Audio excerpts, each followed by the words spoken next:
There are so many tiny house companies now. It's a booming industry. So when you are trying to pick what designer or builder you want to work with, how do you pick them? These are the questions I asked myself in the research I did before I ended up landing with Summit Tiny Homes as my designer partner. Hopefully you can use similar tips and tricks on your own journey, or if you're just interested in the process, let's get into it.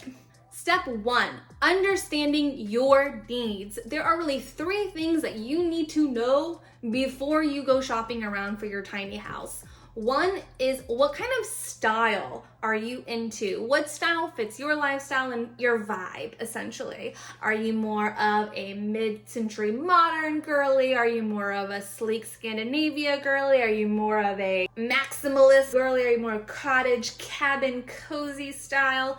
What are you into? Then you want to think of the size. A tiny house is technically a house that is under 400 square feet.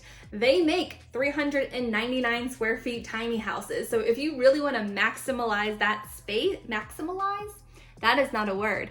If you really want to maximize your space, you can really try to stretch that real estate for every inch you can get in there. For me, I knew I wanted like a big tiny house, but not too big, which is how I settled on a 24-foot trailer with an additional 8-foot gooseneck, and that's 10 feet wide, which equals out to a 320 square foot sized home. Last but not least, you really need to understand your budget. What can you realistically afford? Second, you need to do your research.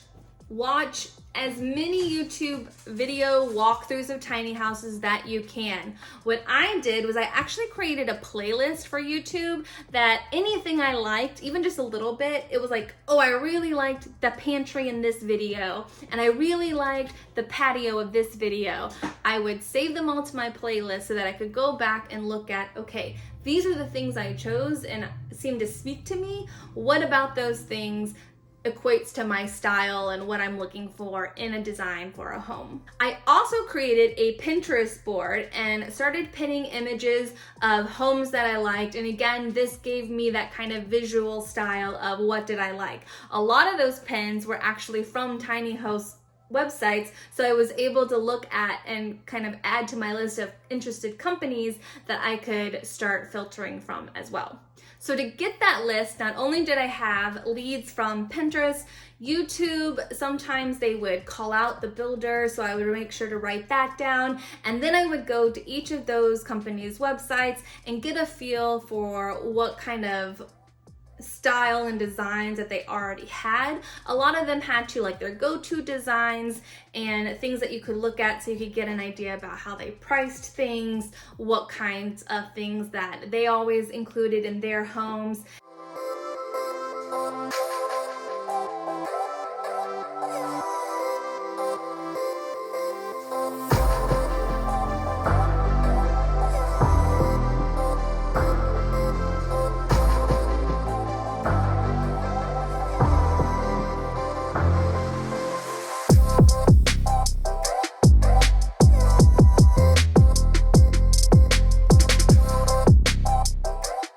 As well as any certifications. So while I personally wasn't like, oh my gosh, this has to be like NOAH certified or RV whatever certified, it was nice to see those certifications on those websites though, to know that they do think of standards in mind. So when I ended up with my house, it was all to code, even if I may or may not have a third-party inspector come in and certify my house. I also did a lot of in-person research. So I found houses that were for sale nearby, rentals, Airbnbs that I could go into, as well as companies nearby that built tiny houses, and they would have events and walkthroughs so you could look through their models. This was really great in helping me understand not only knowing what I liked visually, but what I liked physically. Like, did I feel comfortable in that space? It was a huge game changer in helping me realize what I really wanted and what I didn't.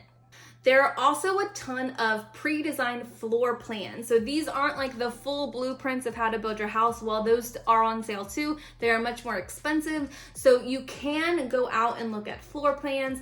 I actually bought a couple like affordable floor plans of houses that I really like to see, okay, if I had to give this to a designer, this is a great starting point for where I want to go. Next, you want to make sure that the company you want to work with has really good communication and it's clear what you're getting out of your partnership.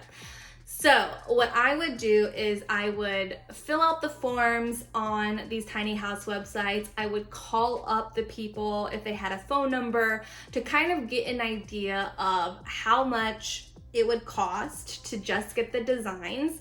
What came with those designs? Was it just a floor plan? Was it the full blueprints and specs? What level of blueprints and specs would I be getting? Would they be helping me like understand, like window sides down to like the specific appliances and the specific systems that I would have, like gas versus electricity? Or would it just be a more superficial design? If I was like a professional construction person, which I'm not, then that would have maybe made sense. So understanding what you're getting, and then also evaluating how well do they communicate, how soon do they get back to you, are they giving you a lot of information, or do they never answer all the questions that you asked? These are like basic things that you look for in any partnership, no matter what you're doing. But with your tiny house build, this was something that was really important to me, and I wanted to make sure that the company cared as much as I did about creating a really good design. One thing that really sold me on Summit Tiny Homes was the worksheet that they asked me to fill out before we even got to the design process. I think I've shown y'all my book where I've like written down my wish list, my like what I want in every space of the house. I also created this like little bubble plan to like try and start out what sort of layout I really wanted, and them having this worksheet that was basically me just like putting this information in this workbook into their worksheet was very validating, because one, it meant that they were asking the right questions, and two, I had the answers to them, so that worked out really well. And then three, they even asked more questions that got more specific with what kinds of appliances are you gonna have? Like, give us model numbers so we can design around that and make sure it fits. So that kind of thoroughness and thoughtfulness was really impressive, and I really, really enjoyed and appreciated that from Summit Tiny Homes. Ultimately, when it came down to it, I had 3 top tiny house companies that I was evaluating that met all of my criteria. They were within my budget, they had my style, they had good communication, and all of those good things. And then those were the 3 I were able to create each a pros and cons list for each. Summit Tiny Homes, they are not sponsoring this video. I was just absolutely thrilled with the service that I got. They flew to the top, no questions asked, and they were such a pleasure to work with. So that is what got me the beautiful designs that perfectly fit what my lifestyle is today and what it will be in my tiny house. And as I've been building this house over the last year and slowly like getting to each different stage as I get further and further into the design, I'm realizing like how amazing this really has been. This design has been my right hand this entire time and has led me through this process. So I feel like it is very important to know exactly what you want and to find a partner who will help you do that. If you enjoyed this video, please like and subscribe to my channel. You can see the progress of my tiny house build as it's happening and as I update y'all. If you are interested in what the actual designs that Summit Tiny Homes and I came up with, go watch that video now and be amazed and inspired, and I hope you have fun on your tiny house journey as well.